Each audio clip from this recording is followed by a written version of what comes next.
dengan Perjanjian Baru dan ditemukan dalam bahasa Yunani, tentunya karena dalam Perjanjian Baru, yaitu lebih diterjemahkan dengan kata pisteo.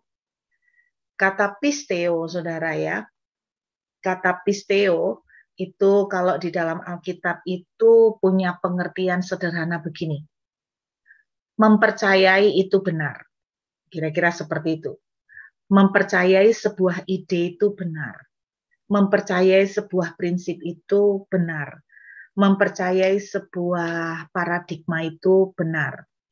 Jadi pemakaian kata kalau bahasa Inggris belief itu lebih kepada mengarah mempercayai sebuah doktrin, mempercayai sebuah ide. Nah, salah satu contoh pemakaian kata belief dalam Ibrani pasal 11, kita lihat ya. Ibrani pasal yang ke-11.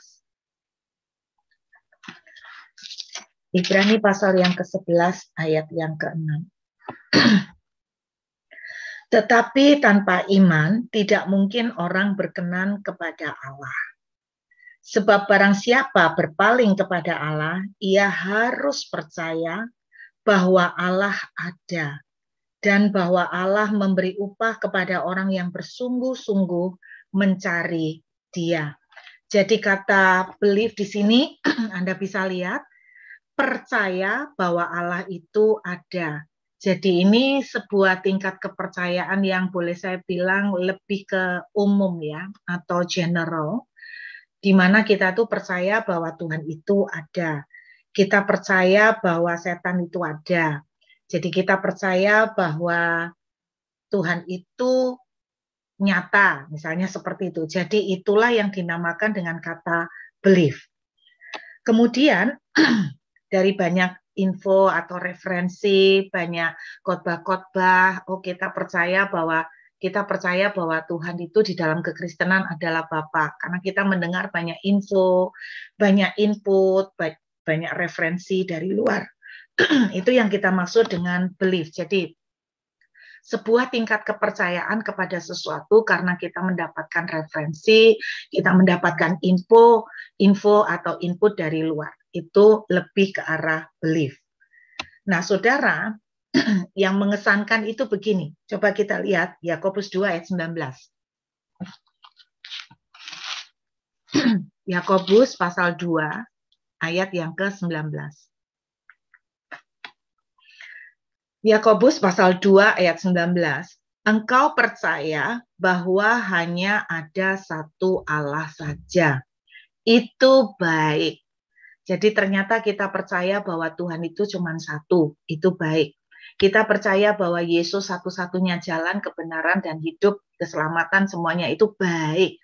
Kita mengerti bahwa Yesus itu satu-satunya jalan, satu-satunya kebenaran, satu-satunya hidup. Itu dari mana? Sejujurnya kita udah dari berapa tahun kita selalu mendengar khotbah seperti itu. Kita percaya satu-satunya jalan. Kita bahkan ikut som, kita bahkan ikut pelajaran sekolah Alkitab mungkin, sehingga kita bisa memaparkan secara doktrin kenapa cuma Yesus satu-satunya jalan, kenapa di bawah kolong langit ini cuma nama Yesus yang bisa menyelamatkan. Jadi kita tahu dari situ semua, itu baik kata Alkitab, itu baik. Perhatikan ya. Di ayat 19, perhatikan, tetapi setan-setan pun juga percaya akan hal itu dan mereka gemetar. Saudara, kita percaya bahwa Yesus itu satu-satunya jalan. Kita percaya bahwa Tuhan itu ada. Kita percaya bahwa Yesus satu-satunya Tuhan yang benar. Kita percaya, tapi terus terang kita tidak gemetar. Setan gemetar, saudara ya. Kita tingkatnya percaya bahwa Tuhan Yesus itu ada, tapi kita belum sampai gemetar. Berarti sejujurnya, berarti level kepercayaan kita, kalau menurut saya, kita kalah sama setan. Ya, setan itu tahu bahwa Yesus itu jalan, setan itu tahu bahwa Allah itu ada. Jadi kalau kita cuma tingkat kepercayaannya sama seperti itu, maka sorry to say bahwa kepercayaan kita tidak lebih baik tingkat iman kita tidak lebih baik daripada setan loh Bapak Ibu. Loh, ini bukan saya yang ngomong, tapi Alkitab yang ngomong. Jadi Anda jangan bangga, kita jangan bangga kalau kita itu percaya bahwa aku tuh percaya Yesus satu-satunya jalan. Aku percaya bahwa tidak ada nama lain di bawah kolong langit ini yang kepadanya kita dapat diselamatkan. Itu bagus. Tetapi saudara, itu kata Alkitab, setan pun juga punya kepercayaan itu. Jadi kita tidak lebih baik dari dia. Kenapa saya bilang tidak lebih baik? Karena setan masih gemetar, saudara, dan saya sudah tidak gemetar. Karena kita sudah terlalu biasa. Kita jujur aja ya. Nah, itu pemakaian kata pisteo, kata belief atau pisteo dalam bahasa Yunani. Nah, saudara, saya temukan memang banyak pemakaian kata trust. Itu jauh lebih banyak di Perjanjian Lama. Saya berpikir-pikir gini, kenapa ya banyak pemahaman tentang percaya yang punya pengertian trust itu lebih banyak di Perjanjian Lama. Karena kalau kita lihat-lihat di Perjanjian Lama itu lebih banyak struggle-nya, lebih banyak perjuangannya, lebih banyak masalahnya. Sedangkan di Perjanjian Baru lebih banyak perjuangannya adalah memperkenalkan paradigma atau doktrin. Kalau di Perjanjian Baru kita lihat banyak peristiwa-peristiwa yang terjadi adalah lebih ke arah memperkenalkan Yesus sebagai jalan, memperkenalkan Injil sebagai keselamatan. Jadi itu yang saya lihat di Perjanjian Baru. Makanya munculnya kata-kata yang berbau trust itu lebih banyak muncul di dalam Perjanjian Lama. Nah, sekarang kita akan melihat apa sih arti trust. Yuk kita lihat Amsal pasal yang ketiga. Saya suka sekali karena bahasa Inggris itu membedakan antara belief sama trust. Dan ketika pemakaian belief sama trust ini dimasukkan di Perjanjian Lama maupun Baru, ternyata munculnya trust itu banyak di Perjanjian Lama. Sedangkan munculnya belief lebih banyak di Perjanjian Baru. Kita lihat dalam kitab Amsal pasal yang ketiga. Kita lihat Amsal pasal 3 ayat yang kelima. Perhatikan, percayalah kepada Tuhan dengan segenap hatimu dan janganlah bersandar kepada pengertianmu sendiri. Nah, kita memang tidak bisa compare karena bahasa Perjanjian Lama itu pakai Ibrani ya. Otomatis pasti beda dengan Yunaninya. Kalau Yunaninya percaya itu pisteo, kalau di Perjanjian Lama kata yang dipakai untuk percaya itu adalah dari kata Batak. Jadi Batak ya, kayak orang Batak gitu ya, Batak.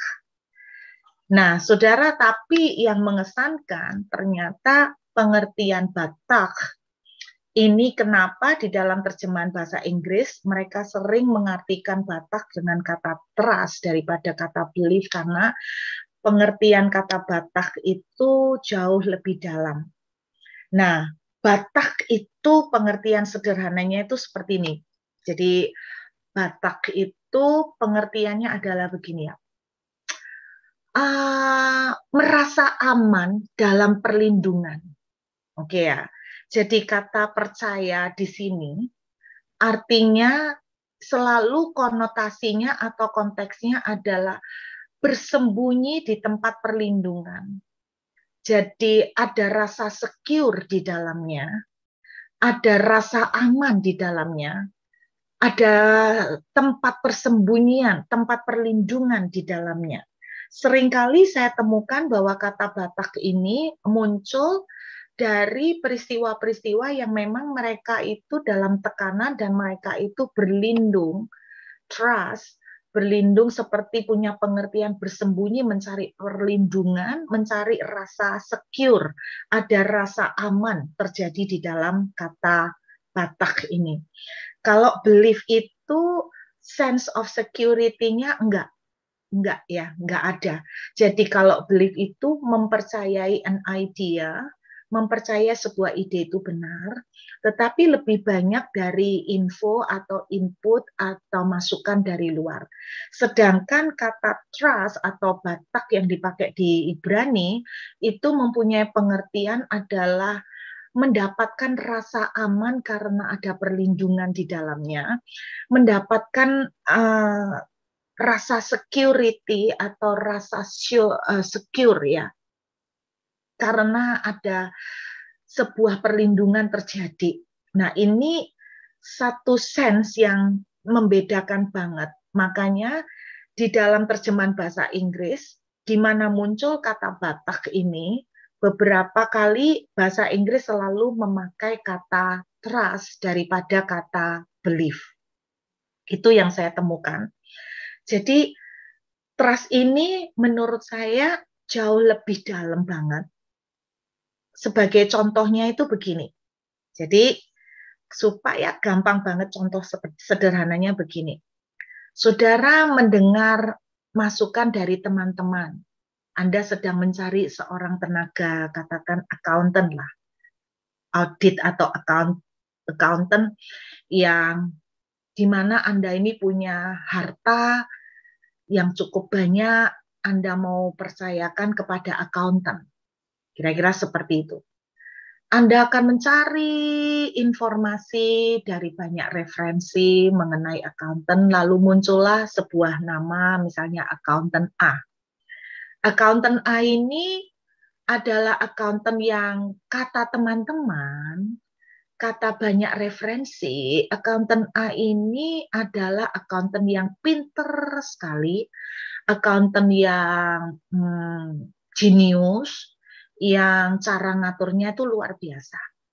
Itu kita dengar referensi, kita percaya bahwa begitu banyak referensinya, kita percaya bahwa accountant ini adalah bagus. Kita percaya accountant ini pinter ngatur keuangan. Tetapi kalau kita mau balikkan jujur, sekalipun accountant ini menurut referensi orang-orang, kata orang-orang itu bagus. Tapi kalau harta saudara itu banyak, terus kemudian saudara mau serahkan semuanya, saya terlalu percaya dan yakin gini, Anda belum tentu mau mempercayai accountant ini untuk mengambil alih semua keuangan Anda. Betul nggak? Apalagi kalau itu sudah Anda pertaruhkan semuanya duitnya, sehingga kalau Anda taruh semuanya, terus ada apa-apa, Anda bangkrut. Nah, belum tentu saudara akan mempercayakan accountant A ini. Walaupun saudara sudah mendengarkan semua referensi dari teman-teman, kata teman-teman ini bagus. Anda mungkin berani mempercayai kepada dia, tapi tidak semuanya. Anda mungkin akan mempercayai sebagian kecil dulu dari uang Anda. Untuk mempercayakan total seperti nasib Anda dipertaruhkan di tangannya, itu saya yakin saudara tidak akan segampang itu untuk menaruh semua harta saudara yang kalau ada apa-apa Anda benar-benar bangkrut terpuruk. Saya yakin saudara tidak akan segampang itu untuk mempercayai accountant tersebut. Benar nggak? Itu yang namanya trust. Jadi believe. Saudara believe accountant ini bagus. Saudara believe accountant ini referensinya bagus. Tapi belum tentu saudara mentrust dia untuk menghandle semua keuangan saudara. Bisa nangkep ya saudara? Jadi beda banget. Saudara percaya dia pinter, tapi belum tentu saudara mau mempercayakan nasib masa depan keuangan saudara total kepada dia. Itu namanya trust. Nah, Amsal pasal 3 yang dipakai tadi, yang dituliskan mengenai ayat yang kelima. Percayalah kepada Tuhan dengan segenap hati. Itu lebih berbicara mengenai trust. Trust in the Lord with all your heart. Kata trust itu dipakai punya pengertian itu, saudara benar-benar menaruh nasib sepenuhnya. Menaruh nasib sepenuhnya ke tangan orang itu, karena saudara trust. Kata trust dipakai untuk konteks itu. Nah, sekarang pertanyaannya itu begini. Kalau saudara percaya bahwa Yesus itu berkuasa, setan juga percaya Yesus berkuasa. Itu belief. Bisa nangkep ya? Kalau saudara cuman percaya bahwa Yesus itu berkuasa, Yesus sanggup melakukan mujizat, Yesus mampu, tidak ada yang mustahil buat Tuhan. Sebetulnya kalau kita boleh jujur, itu namanya belief. Karena setan itu juga percaya Yesus berkuasa. Setan itu juga tahu bahwa tidak ada yang mustahil buat Tuhan. Jadi kalau iman saudara dan saya sampai di level itu, kita tidak lebih baik dari imannya setan. Keras ya, tapi memang itu faktanya. Tetapi saudara dengarkan, kalau kita bicara tentang trust, berarti kita itu mempercayakan seluruh nasib dan masa depan kita ke Tuhan. Itu yang beda. Karena setan tidak mempercayakan hidupnya dan nasibnya ke Tuhan. Makanya mereka berontak jadi setan. Kan ceritanya begitu. Saudara, tingkat kepercayaan yang Tuhan harapkan dari saudara dan saya adalah trust, bukan belief. Saudara mempercayai Tuhan sedemikian, sehingga saudara itu merasa aman-aman saja, merasa secure, sekalipun nasib dan masa depanmu dipertaruhkan total di tangan Dia. Kalau ada apa-apa dengan masa depanmu dan nasibmu, Anda mempercayai Dia total. Itulah trust. Saya kasih lihat Yeremia 9 ayat 24. Yuk kita buka Yeremia 9 ayat yang ke-24. Yeremia pasal yang ke-9 ayat 24.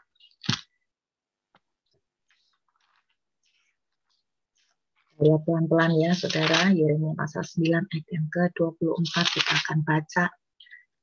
Tetapi siapa yang mau bermegah, baiklah bermegah karena yang berikut, bahwa ia memahami dan mengenal aku, bahwa akulah Tuhan yang menunjukkan kasih dan kasih setia, keadilan dan kebenaran di bumi. Sungguh semuanya itu kusukai. Demikianlah firman Tuhan. Jadi bagaimana kita itu bisa trust? Nah, menariknya terjemahan dari Yeremia 29 ayat 4. Jangan kamu bermegah karena hal-hal yang lain, tetapi bermegahlah karena kamu itu memahami aku, mengenal aku, bahwa akulah Tuhan yang menunjukkan kasih setianya.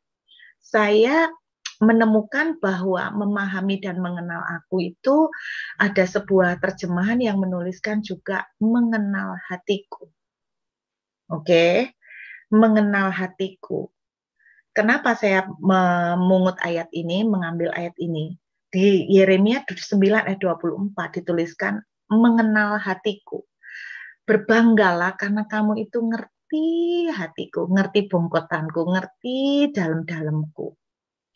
Ngerti bahwa aku itu Tuhan yang menunjukkan kasih setia. Nah, kita lihat Mazmur 13 ayat yang ke-6. Nah, ini berkaitan dengan Mazmur 13 ayat yang ke-6. Perhatikan, ini sejalan dengan Yeremia 9 ayat 24 tadi. Mazmur 13 ayat yang ke-6. Tetapi aku, kepada kasih setiamu, aku itu percaya. Nah, luar biasanya itu begini. Kata kasih setia di sini dari bahasa aslinya itu keset. Saudara, keset itu bukan cuma tentang kasih setia. Keset itu tentang komitmen Tuhan. Keset itu berbicara tentang komitmen hatinya Tuhan. Jadi Mazmur 13 ayat 6, kalau boleh saya terjemahkan secara bebas, itu adalah pengertian itu seperti gini. Aku itu percaya kepadamu Tuhan, karena aku tuh ngerti hatimu. Saya ulangin, aku tuh percaya kepadamu Tuhan, karena aku tuh mengerti hatimu. Aku tuh bisa nyerahkan nasibku bongkotan kepadamu, merem-mereman Tuhan. Buta-butaan aku tuh mempercayakan dan mempertaruhkan semua masa depanku ke dalam tanganmu, karena aku itu mengerti hatimu. Dalam bahasa Inggris dituliskan, I have trusted in thy casette. Kalau boleh saya terjemahkan, I have trusted in thy casette. Aku mempercayai engkau, mempercayakan seluruh masa depanmu, depanku. Aku merasa secure dengan engkau. Aku berlindung, aku mengandalkan engkau 100% Tuhan, sampai masa depanku tak pertaruhkan kepadamu, sebab aku percaya, I have trusted, aku percaya kepada your cassette. Aku percaya kepada komitmenmu. Aku percaya kepada kesetiaan hatimu. Jadi kalau saya simpulkan, kita itu bisa trust. Kita bisa mempercayakan masa depan dan nasib kita ke Tuhan.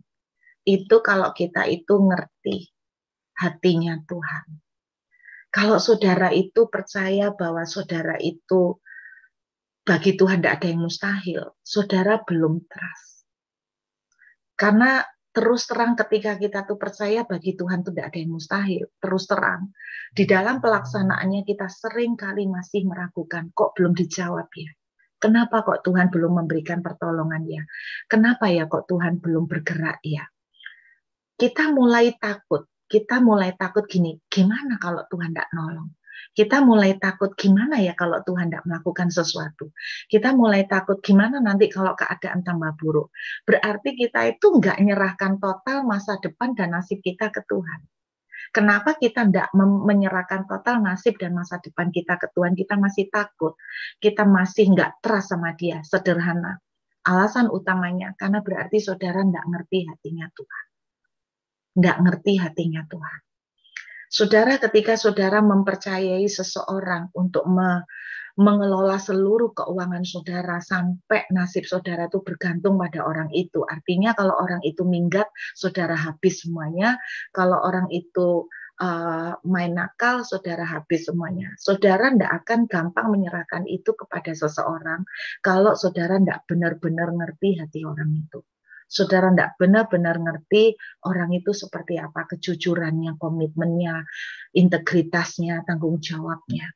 Nah, saudara, sekali lagi, kalau kita mau jujur, rasa percaya kita kepada Tuhan lebih banyak sampai di tingkat belief.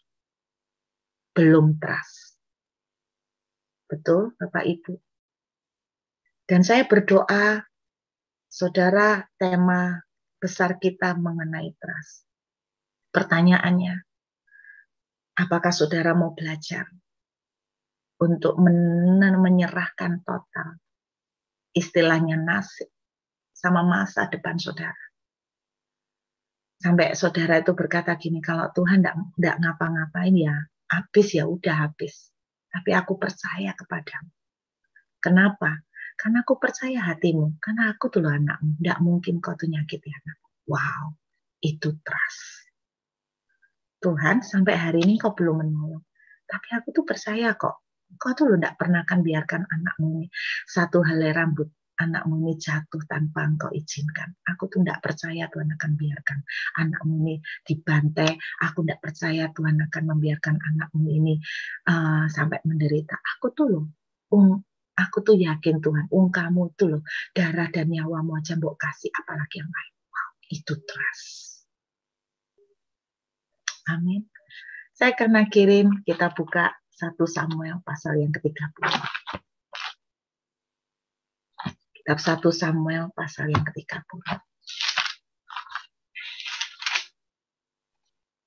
Ayat yang ke-6. Dan Daud sangat terjepit. Dalam bahasa terjemahan lain dituliskan Daud itu merasa benar-benar seperti telur di ujung tanduk dikepung dari berbagai arah, benar-benar very distressed ya. Karena rakyat tidak mengatakan, tidak melempari dia dengan batu. Seluruh rakyat itu telah pedih hati. Dalam bahasa aslinya memakai kata bitter. Jadi semua rakyat itu kepahitan. Masing-masing karena anaknya laki-laki dan perempuan. Alkitab menuliskan di dalam ayat ini, tetapi Daud menguatkan kepercayaannya kepada Tuhan Allahnya. Saya menemukan sebuah terjemahan dari Easy English, bagus banget. Saya menemukan terjemahan itu begini. Daud dalam bahasa Inggrisnya dituliskan, kalau King James menuliskan David encouraged himself in the Lord. Kata yang dipakai adalah encourage. Tapi saya menemukan terjemahan isi Inggris itu bagus banget. Dia menuliskan begini. Tetapi Daud itu trust in his heart, mempercayai hatinya Tuhan, sehingga Daud itu menjadi kuat. Wow, saya ketika menemukan terjemahan ini bagus banget. Jadi Daud itu bisa jadi kuat karena dia itu mempercayai tentang hatinya Tuhan. Saya ulangin, tetapi Daud mempercayai hatinya Tuhan. Karena itu Daud jadi kuat. Saudara, banyak dari perjalanan iman kita itu kenapa ragu? Karena kita itu nggak melihat kembali ke hatinya Tuhan. Saya masih ingat, saudara, ketika dulu bergumul untuk meminta rumah. 3 tahun lamanya dengan dana yang sangat terbatas dan makin hari menabung, seperti mustahil rasanya untuk beli rumah. Makin hari makin menabung kelihatannya bertambah, tetapi pertambahan tabungan tidak kalah, maksudnya jauh lebih lambat dibandingkan dengan kenaikan dari harga rumah. Sehingga secara manusia itu mustahil. Nah, dalam perjalanan iman seperti itu, salah satu yang menguatkan saya adalah saya ingat ketika saya belum punya rumah, bagaimana anak-anak kita harus mengalami begitu banyak, sempat kos, sempat tinggal di rumah mertua, sempat ngalamin susahnya minta ampun, dan saya sempat kecewa sama Tuhan gara-gara itu, tapi Tuhan itu kemudian memberikan satu pemahaman bahwa saya itu waktu itu punya komitmen begini, saya tuh rela kerja 24 jam, saya rela kerja dari kepala jadi kaki, bahasanya orang, kaki jadi kepala, kepala jadi kaki, saya rela untuk banting tulang, udah tulang kurus dibanting-banting tambah habis, jadi saya rela mau sampai berdarah-berdarah, dengan satu tekad bahwa saya tuh kepengen anak saya tuh tidak perlu pindah-pindah rumah terus, lelah sekali orang-orang kontrak rumah. Saya tuh rela untuk biarpun capek kayak apa, asal anak-anak saya punya rumah.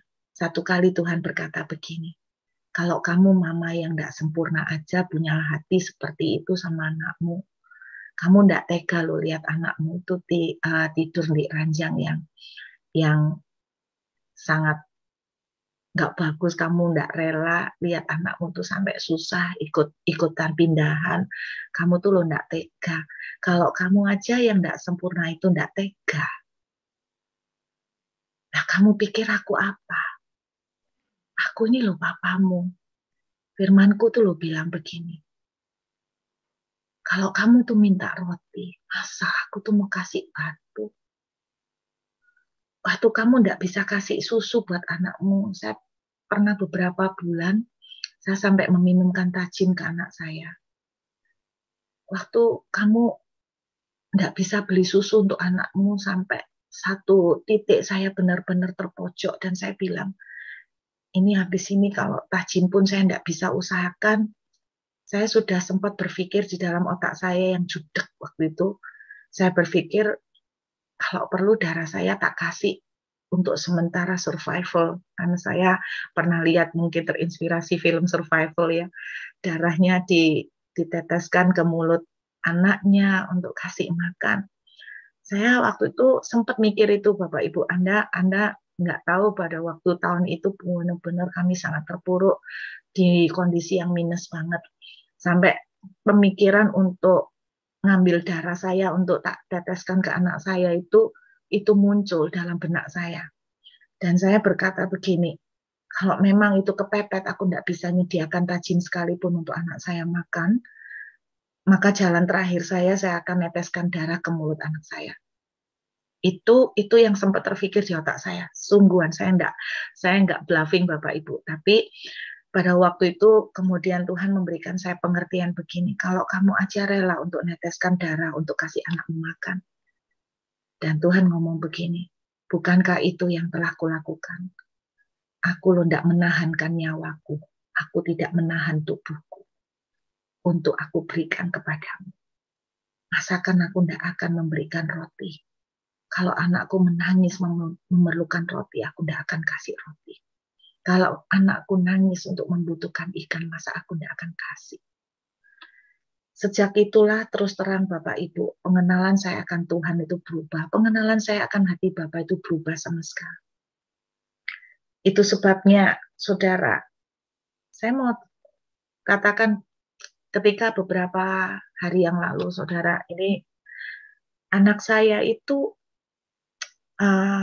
mungkin beberapa dari saudara ada yang tahu ya, anak saya James itu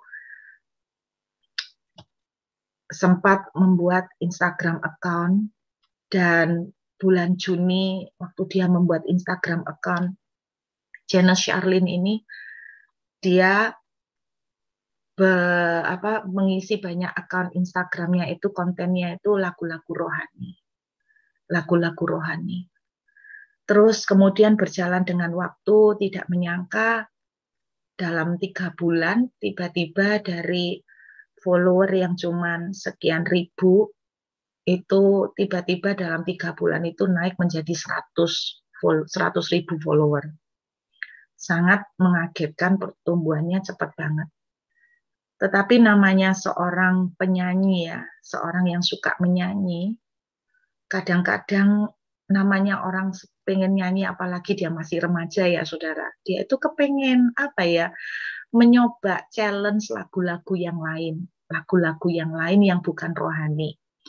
Dia kepengen, ya namanya anak masih remaja, kadang kepengen nyanyi lagunya Disney, kadang kepengen nyanyi lagunya istilahnya lagu sekuler. Dan ketika dia mulai upload konten lagu-lagu seperti itu, dan mengejutkan bahwa follower-follower itu cukup banyak awal-awal itu menghujat. Saya tuh kaget gitu loh, menghujat. Ada yang bilang, wah kamu nih sudah mulai sombong, mentang-mentang udah banyak followernya, mulai sombong, menyanyikan lagu dunia, bukan lagi menyanyikan lagu untuk Tuhan. Dan anak ini menangis gitu loh, terus terang ini menjadi pukulan buat dia. Masih, Anda bayangkan masih umur berapa dia ya. Jadi banyak sekali ada hater-hater yang ngolok dia, terus kemudian unfollow. Sehingga terjadi sampai hari ini mulai terjadi penurunan follower dari 103 itu sekarang udah menjadi 99.000. Jadi penurunan banyak. Nah, dia itu nanya sama saya gini, si Jenas ini, Mami, apa Tuhan itu marah? Saya itu nyanyi lagu dunia. Apa Tuhan itu marah? Saya itu kepengen nyanyi lagu dunia. Lagu dunia yang dia pilih loh Bapak Ibu, bukan lagu dunia yang ada maki-maki atau sumpah serapah, bukan lagu dunia yang bahasanya kotor, enggak. Lagu dunia yang dia pilih, dia kepengen men-challenge dirinya untuk nyanyi lagu-lagu yang berbau jazz atau kayak Disney gitu. Nah dia tanya sama saya, apakah Tuhan itu marah, makanya followernya diturunkan. Saudara, pertanyaan sejenis saya pikir kita banyak yang nanya seperti itu. Banyak yang dari kita yang nanya gini, apakah Tuhan itu marah sama saya, makanya saya dipukul? Apakah Tuhan itu marah karena saya itu tidak berdoa? karena saya itu bolong-bolong saat teduhnya. Apakah Tuhan itu marah ya gara-gara saya ini lupa tidak doa puasa? Berapa banyak saudara dan saya memberikan pertanyaan seperti itu. Dan saya tuh cuma ngomong gini, saya nggak tahu, saya mau balikkan ke saudara. Kalau menurut saudara Tuhan itu gimana sebagai Papa? Kalau saya sebagai mama, saya tuh ngelihat anak saya seperti itu. Dan dia itu kepengen nyanyi lagu-lagu bukan gospel, tapi yang masih sopan, lagu motivasi seperti itu. Saya sebagai seorang mama, ini saya ya Bapak Ibu, saya sebagai seorang mama, saya enggak akan bilang gini, wah murtad kamu. Itu saya enggak. Saya kan bilang gini, anak saya happy ketika menyanyikan itu. Anak saya happy ketika dia men-challenge kemampuan suaranya untuk melatih lebih lagi. Dan ketika saya melihat dia happy, saya tuh happy. Saya mau support dia. Itu saya. Dan saya percaya Bapak Ibu yang hadir di sini juga punya pendapat yang sama. Ketika saudara melihat seperti itu, benar nggak?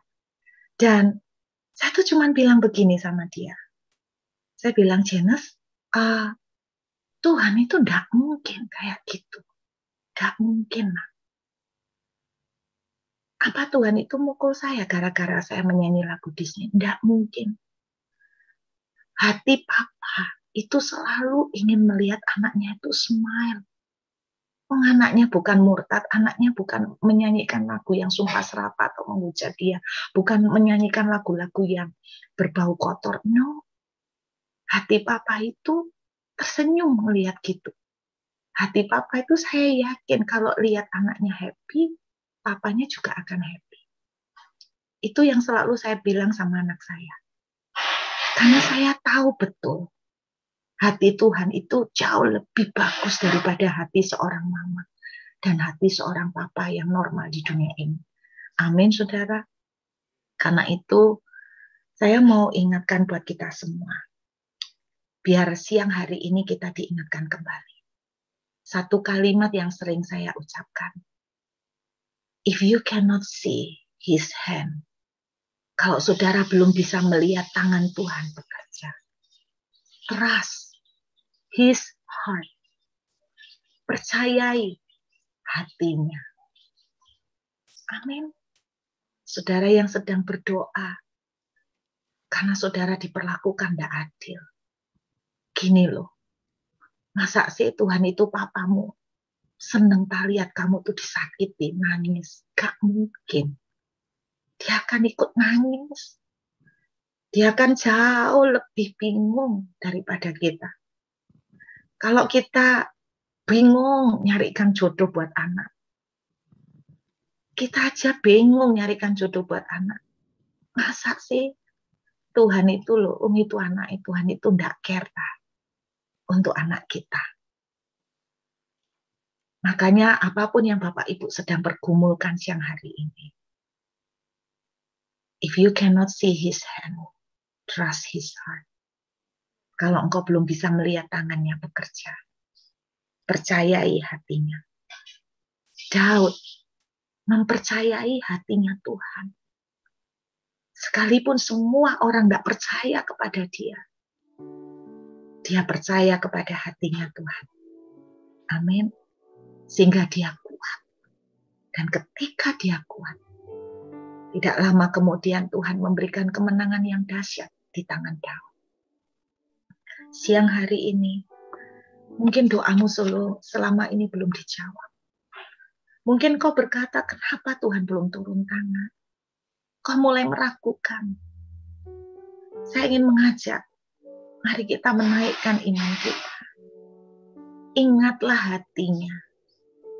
Trust his heart. Seperti Daud, dia mempercayai hati Tuhan. Lalu dia jadi kuat. Ada seorang tanya, Bu, saya ini capek kontrak rumah. Saya kalau doa minta rumah sama Tuhan, Tuhan marah nggak ya? Saya kok kesannya kayak matre, kayak duniawi, kayak serakah. Saya ngomong sama dia, loh Bu, Kalau ibu itu punya anak, anakmu itu tidak punya rumah. Sedangkan ibu itu punya duit untuk memberikan anak. Apa yang akan ibu lakukan? Dia jawab, ya pasti saya belikan. Betul. Nah kalau ibu aja bisa punya hati kayak gitu sama anak. Masa kita lupa bahwa hati Tuhan sama kita jauh lebih daripada hati orang tua di dunia. Di dalam kitab Yesaya Tuhan katakan begini, dapatkah seorang ibu melupakan bayinya? Mungkin ada seorang ibu bisa melupakan anak. Tapi Tuhan bilang begini, sekalipun ada seorang ibu melupakan bayinya, aku tidak akan melupakan dan meninggalkan engkau. Bapak Ibu, saya berdoa sebelum memasuki tahun depan, tinggal 1 hari lagi, kita akan menjadi orang yang mempercayai hati Tuhan. Tingkat iman kita bukan lagi seperti setan, yang cuma percaya bahwa Yesus berkuasa, tidak ada yang mustahil bagi Tuhan. Tapi tingkat iman percaya kita adalah, kalaupun doa kita belum dijawab, pertolongan belum terjadi, masa depan kita seperti dipertaruhkan semua hanya di tangan Dia. Kita berani berkata, I trust you. Aku percaya kok. Nasib masa depanku kuserahkan di tanganmu. Boleh saya minta lagu mengenalmu?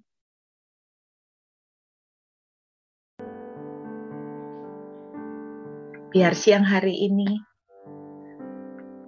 di penghujung tahun 2021, percayalah bahwa 2 tahun ini bukan merupakan tahun yang mudah, tapi trust His heart.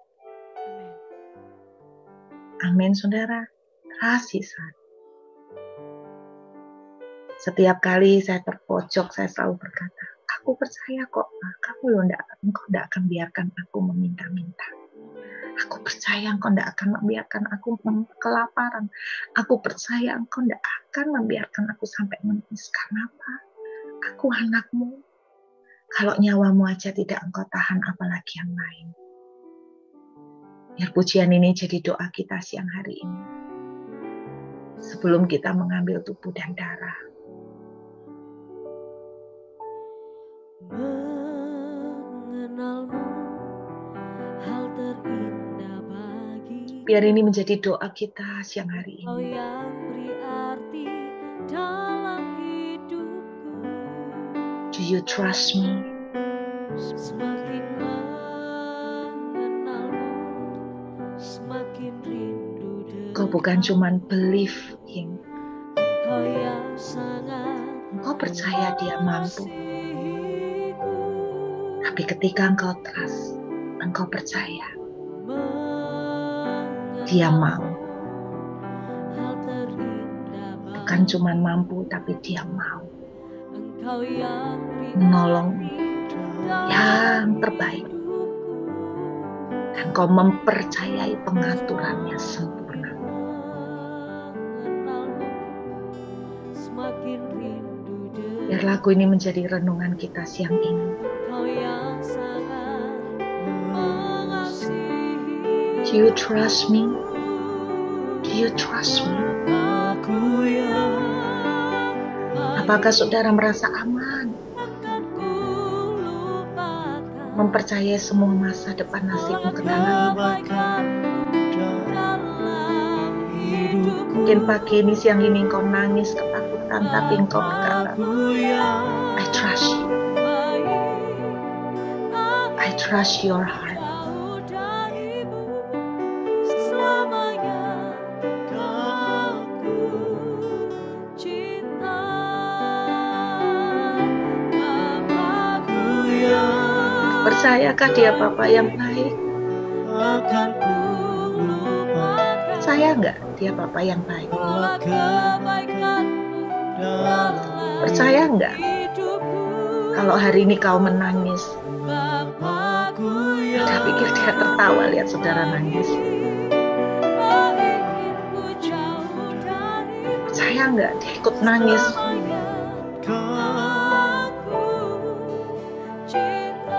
Percaya enggak bahwa ketika hari ini saudara sedang susah,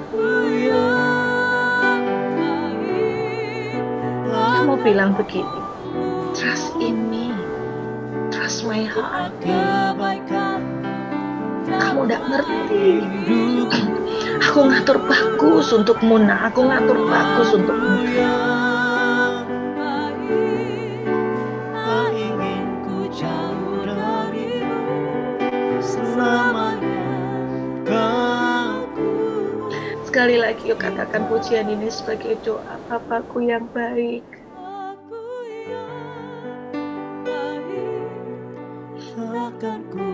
If you cannot see his hand, trust his heart. He loves you. Kalau dia tidak menyayangkan nyawanya, apalagi yang lain.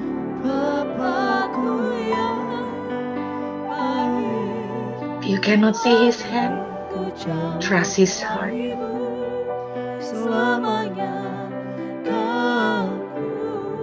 Sekali lagi sama-sama kita katakan dan kita angkat tangan di hadapan Tuhan. Kau Bapa yang baik.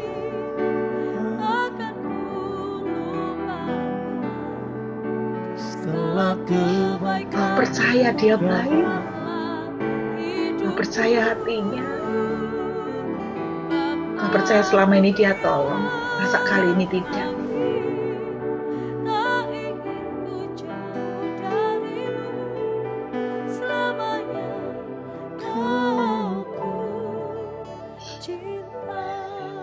Mari kita teduh sebentar biar musik mengalun dengan lembut.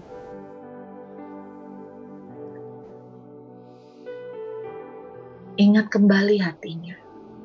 Ingat kembali hatinya. Ketika Daud ingat kembali hatinya, Daud jadi kuat. Daud jadi kuat. Karena Daud ingat kembali hatinya. Daud ingat kembali bagaimana Tuhan itu setia. Sekian tahun perjalanan hidupnya. Sekian tahun dikejar Saul dan Tuhan membawa banyak keselamatan. Sekian tahun bagaimana dia diperlakukan tidak adil oleh saudara-saudaranya. Tetapi Tuhan tetap membela dan menyelamatkan dia. Ketika Daud ingat semuanya itu, Daud bisa berkata, I don't understand, but I trust you. I trust you. Mungkin di penghujung tahun kau belum melihat pertolongan Tuhan. Bisa kita belajar berkata, I don't understand, but I trust you. Sehingga hatimu merasa secure. Sehingga engkau hatimu merasa terlindung di dalamnya. Sekalipun sekeliling seperti menghimpit. Itu sebabnya Daud menjadi kuat. Karena dia merasa aman. Bersembunyi di hati Tuhan. Bersembunyi di balik hati Tuhan yang mencintai dia. Bersembunyi di balik hati Tuhan yang tidak pernah meninggalkan dia. Hati Tuhan berkata, sekalipun ayah ibu menolak engkau, namun aku menyambut engkau. Hati Tuhan berkata bahwa sekalipun ada seorang wanita melupakan bayinya, aku tidak akan melupakan engkau. I love you my child. Aku mengasihimu anakku. Biar siang hari ini Tuhan, kau menemukan kami. Bukan cuma believe, but trust in you, Lord. Terima kasih Tuhan. Seperti Daud pada saat hati kami mengingat kembali hatimu. Kami pun akan jadi kuat siang hari. Terima kasih Bapa. Mari saudara, kita ambil roti.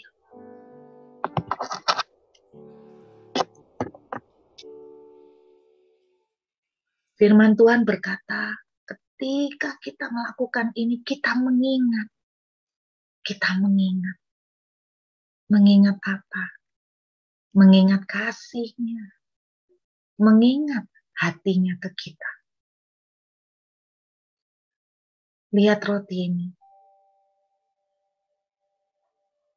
Ini tubuhku yang dipecah-pecah, dicapik-capik, tersiksa, dihancurkan di atas kayu salib untukmu. Ketika engkau mengerang kesakitan, aku sudah mengambil itu di atas kayu salib, nak.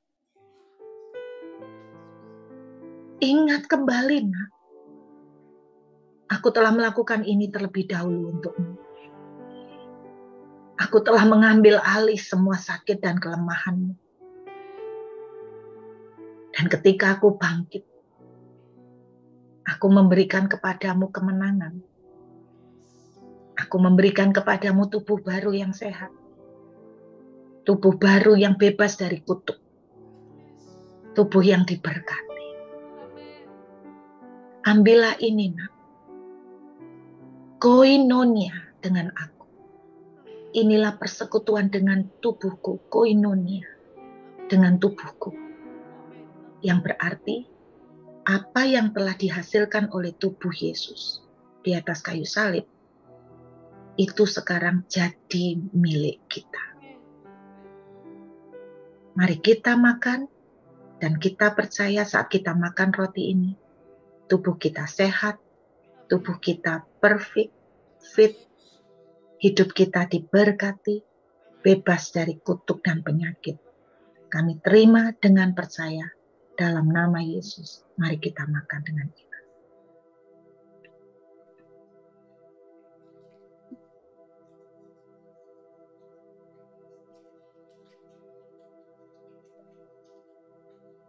Kita ambil, ini adalah gambaran darah Yesus. Saudara, ketika Yesus mengucurkan darah,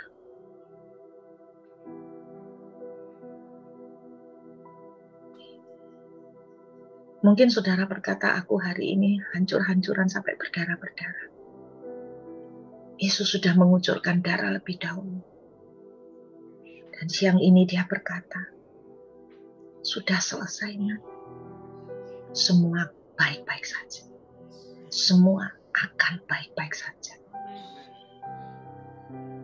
Ketika kamu minum anggur ini, kamu koinonia dengan darah. Semua yang dihasilkan oleh darahku menjadi milikmu. Kemenangan atas kutuk. Dan kemenangan atas dosa. Engkau dan aku telah didamaikan dengan Dia. Kita tetap menjadi kepunyaannya. Siapakah yang bisa memisahkan kita dari kasih Tuhan? Dosa, Dia telah selesaikan. Pada saat kita bersalah, kita minta ampun, semua sudah selesai. Tuhan menggantikan semuanya. Dan dengan minum anggur ini, kita didamaikan kembali menjadi milik kepunyaannya sendiri. Kami terima dengan iman percaya. Mari kita minum dengan iman dalam nama Yesus.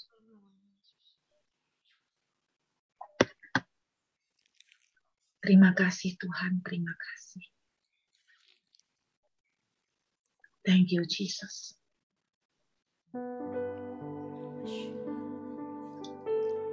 Mari kita angkat tangan sama-sama, kita mengucap syukur untuk siang hari ini. Terima kasih Tuhan.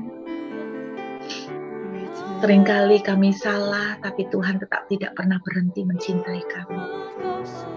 Thank you Jesus. Terima kasih Pak.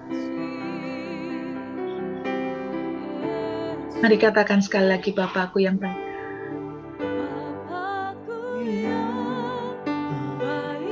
Amin. Yuk kita mengucap syukur. Mari kita tersenyum kepada Dia dengan ucapan syukur. Yang mengasihi saudara luar biasa. Do you love Him? Apakah saudara mengasihinya? Mari angkat tangan dan ucapkan syukur. Berikan senyuman kepada Bapamu yang kau cinta. Mari sekali lagi katakan. Amin.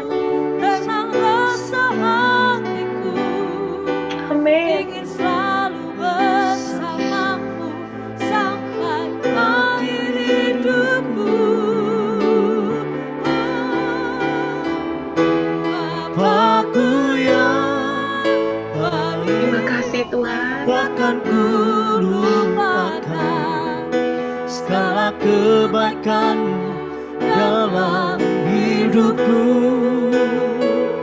Bapakku yang baik, tak ingin ku jauh darimu. Selamanya kau ku cinta. Selamanya kami cinta padamu Tuhan. Engkau Bapa yang kami cinta.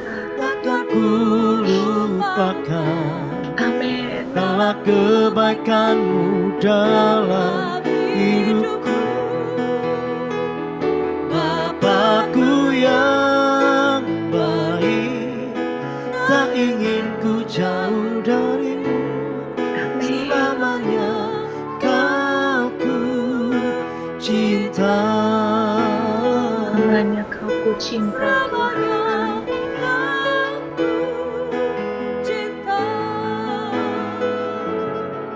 Sepenuh hati ku percaya. Terima kasih Bapa, kami bersyukur buat siang hari ini. Kami bersyukur bahwa sampai detik ini Engkau tidak pernah berhenti kasih setiamu buat setiap kami. Terima kasih Tuhan. Kemurahan-Mu selalu turun atas kehidupan kami.